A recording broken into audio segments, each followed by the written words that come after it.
Yeah.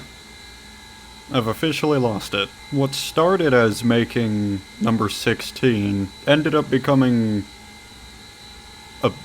just a bit more than that. This has officially become the most amount of models for one railroad I've ever made, topping out at 11 locomotives, which the only thing closer to that is a fictional railroad that I've not shown much of, and that has 9 or 8. Whether I'm gonna make more rolling stock for the EBT or not, I'm not sure.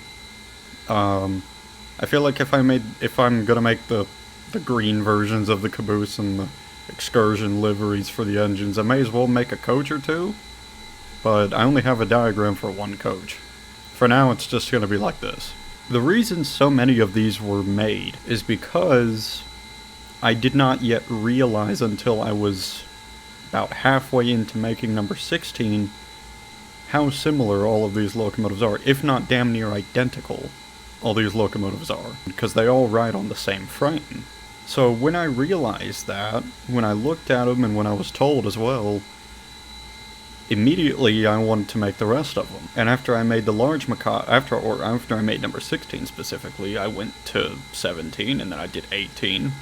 And then I started going down. I went to number 15, the medium Mikado, and then I went 14 and then 12. And then I started making the excursion liveries for each of them, and then I realized that I didn't have a caboose for EBT, which, you know, is something that you need, and I decided to make one of those. The only reason I'm not using text in this video is just because there's so much, and I would not have the time for that. Well, not so much time, more just patience. I'm not going to spend like an hour talking about each individual locomotive, so what I'm going to do is simply just breeze over them. So we're going to start from the bottom, and we're going to start with number 12. Apparently, she was first built, she had a Nathan 6 chime. That's the only thing that struck me about this version of 12. Something about that doesn't seem right, but at the same time it does. Having a hard time deciding which one. Currently bringing out the excursion version of number 12 here. Number 12 has a different whistle, and I don't really like it very much. It's not the whistle itself, it's just my whistle. It'd be better on a... Actually, you know what? Kinda sounds like that riverboat at Disney. And then we have number 14. And number 14, I believe, came out the best because it had the best audio source.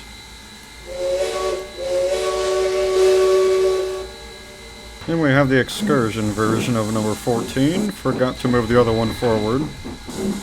Uh-oh. Come on.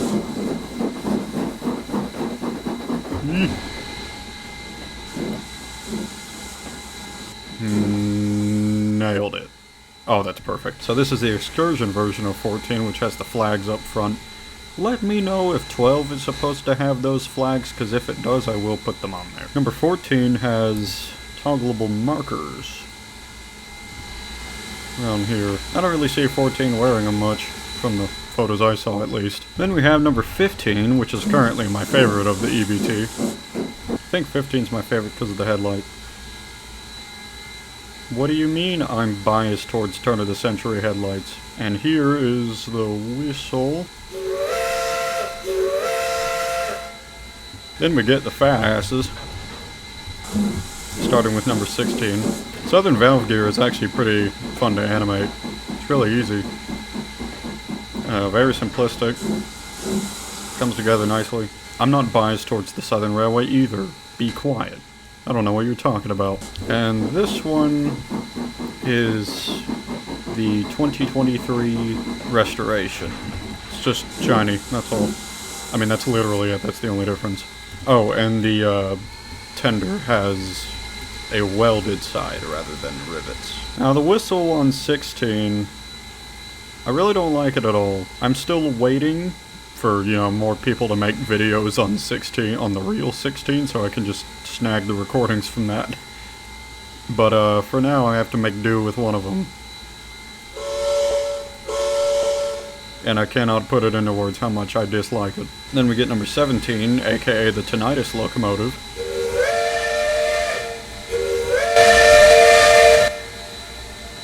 Not too bad. It could be more ear-piercingly loud, like the real thing. Then we have the painted up version of number 17. I didn't actually map the handrails to allow for the weird yellow it has at the front. I would like some information as to why that yellow exists. Because I made it, and I put it on the engine, but that does not mean that I like it. And then we have number 18, which is kind of the blandest out of all of them, apparently.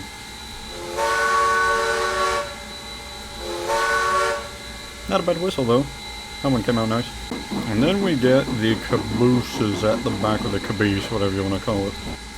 These are still open for little tweaks here and there, but like the difference between these two is not really visible. It's really just the steps on the side. Caboose 28 seems to have always had them.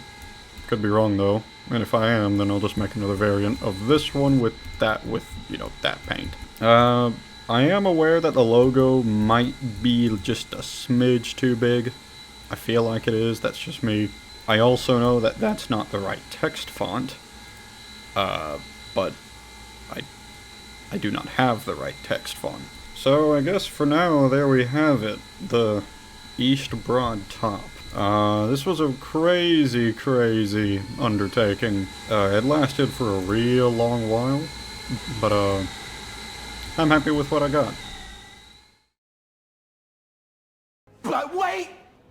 There's more! So all of that you just saw, that was, I think, filmed 2 days ago. And since then, I have actually tweaked all the models with upgraded normal maps, which makes them shinier and actually makes the black darker. This is actually the longest video I've made ever since I had Trends New Era. A bit went into this. At least, like, at most half of it was procrastination, and I could have gone a little bit more in depth, but I know I say that I'm gonna make videos later of these things running, and I don't. But I'm trying to think of ideas. That isn't just choo-choo runs past camera, end of video. That really gets boring. I don't really say this much, but hope you all enjoyed, and well, this has been That Red Fokker, and see ya.